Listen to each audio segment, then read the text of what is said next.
throw away salute give everybody when they see Koro Koro plus they hear wine wine. On top of the chairman station, Wazobia TV. Channel 195 on top of Star Times. This now the program will give you license to talk about the bill for body as the hot. Wetin we dey discuss today na very important issue as it take relate to Nigerian economic matter because na everybody dey affect.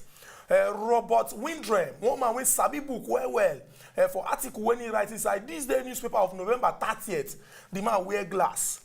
Analyze the Nigerian economic system based on the way when we say our major foreign influence when we say they took hand inside Nigeria economy. The United States of America don't carry their kaya come out and it don't cause some kind kulukere movement for the Nigerian economy. What would they discuss today on top of the program? Now how this foreign influence them don't affect the economy for the good or for waiting or for the bad. I know they alone inside studio as usual. I deal with my brother when Sabi well on top of this matter. But una know say my name na Ezogo Chukwudi. My brother. Yes, our viewers, my name never stay change. And my name na Thisday Newspaper and this na as it is hot. Yes. Make una remember say una self when they for house, una fit join us Chukwuma on top of this matter to send us an email for our website na as it is hot, ASDE as it is hot at wazobiatv.tv. And also if you want follow us for Facebook, you go to the Wazobia fan page like and you go to Chukwuma for our thread in English thread when they on top of Facebook. For Twitter na at TV as it is hot. Rush follow us. Go to Chukwuma on top of this matter. Everything when you talk, we go put them on top of the fireback segment. Yes, Nkubi. Make I greet you good morning first. Good morning. Because it be like say your eye don't dey close. Chukwudi, good morning. Yes. Now you don't listen to wetin we carry come today. How you take reason this matter? Well, wetin dey there be saying. Me, I feel say time don't reach when Nigerians go need to shine their eyes, open their eyes to reality. So we know they shine our eye before. Wait. Make we open our eyes to reality because we know say our leaders them, they know in the past they don't fail us. Fallacy. That one, no, they tell me that. In the past they don't fail us. Even as they talk self, they never still fit get things right. See, I go see they use proverb. My pa they usually tell me this proverb. Say, look, crab no say now two different types of water na in day. Until you do it until he enter the one where they inside pot of fire. Now that time you go know say this world I know name this world all day too.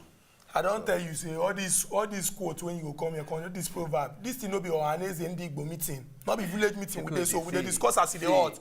What it concern crab with what we dey discuss this morning? Now proverb. Which proverb? Relate my proverb to wetin they talk about. Why you can't they use crab? No, they tell me that's make I why relate. Crab no say na two different type of water na in day. No, they Nigerian situation, Nigerians no know, our leaders no say so. See na two different types of situation na in day. Look, when they talk say look they get oil, they come sit down, come dey fix only oil be the only two way we fit generate money from. And come relax. If the money come, they will just do them anyhow. They're not going to invest them into the necessary things where they will need to invest into. The major things where we even get, will be resources, come they die down. Other resources we get right from onset. We have now everything never die down. Fallacy waiting. No, they tell me it's not fallacy. Me and you know that one. No, they tell me say me and you know anything. Me and you know because you go put yourself for trouble on top of this show. I put myself for any trouble. They tell if you want to enter the trouble, enter your own. No, they call me say me and you know anything. Now me and you now. Not be me and you. I know my own. You know your own. People they talk. I now hear you. This matter they very very simple. Nigerians when they for house. See, as a scholar, you hear me. As a scholar of history, I get the information say. We don't spend many years of our nation's existence under military rule.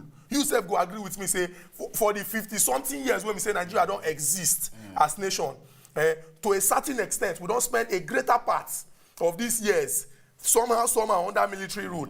And we go understand, say, these military regimes, these various military regimes, some of them, because of saying a dictatorship, say they suspend constitution, anyhow when they do the economy, now they take do. But make you also bear in mind, say, no be all the military administrative era experience this way they talk. Thank you very much. Because you get some leaders, some military leaders, as at that time, even the structure of the country, they move well. Like the era of Buhari, at least economy stabilized. Look at you. Wait, at least he pay up a few debts wey will be owe. Look at you. Wetin be look Thank at you me? very much. Are they right or wrong? You know they right. Are they right? You know they right. Are they right? Make I answer you. Okay. Make I answer you. Now, you dey mention Buhari. You understand? The Buhari and the Agbon regime, how many years they spent for government? Yes. Wait, okay. How many years they spend for government? When the next person will come in, she not there. Small. You no go allow me talk for this show. You don't ask question. You no go allow me talk for this show. You dey talk. From 1983 to 1985. Thank you very much. Buhari and the Agbon regime. You come here now, they mention say under Buhari regime, we pay off debt, we do this, we do that. Where me and you know. Don't they tell me say me and you know anything. You know what you know. We never enter inside the main issue. Thank you very much. Yes. Now, you don't also forget. Do not forget. Do not forget. Say even before Buhari regime, we get democratically elected government. Shehu Shagari from 1979 to that 1983 when we say a government come topple. Thank you very much. Now this democratic government when they that time, wetin be the economic policies when they get? They don't considering the fact say after so many years of military rule, the Nigerian civil war and everything, they don't initiate programs wey go move the economy forward. Military regime come dey confuse am. See our naira valuation that time they very strong. Thank you very compared to the later years. Thank you very much. So wetin call the talk? Thank you now very this much. under the same era, this same military era wey we dey talk about too. So now they say so you get people wey get sincere interest for the development of this country. Look, may I tell you, the last time we talk about the valuation of naira. Abnobi so. Okay, so you see say with this thing wey can happen now, our nyash don open our nyash. Our nyash don dey open. I no go lie you. You understand? No, they talk say anything they open. You be like, you don't even they confuse me self. You be like, I don't even know where they come from. But I know say what they talk now the correct thing. Make I settle down first. Okay. Gather myself, come back. Okay. Wait oh.